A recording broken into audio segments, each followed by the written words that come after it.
প্রথম সন্তান যদি কন্যা হয় ওই ঘরে বরকত দেয় কে? কিন্তু আমরা অনেকে কন্যা হলে খুশি হতে চাই না, আছে না নাই?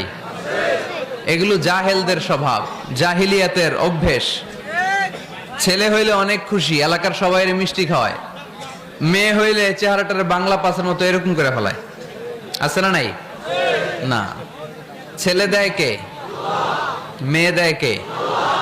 আবার ছেলে মেয়ে দুইটাই দেয় কে? আবার অনেককে ছেলেও দেয় না, মেয়েও দেয় না, তিনি কে? এজন্য ছেলে মেয়ে এটা আল্লাহর দান। যাদের সন্তান হয় না তারা জানে এটা কত কষ্ট।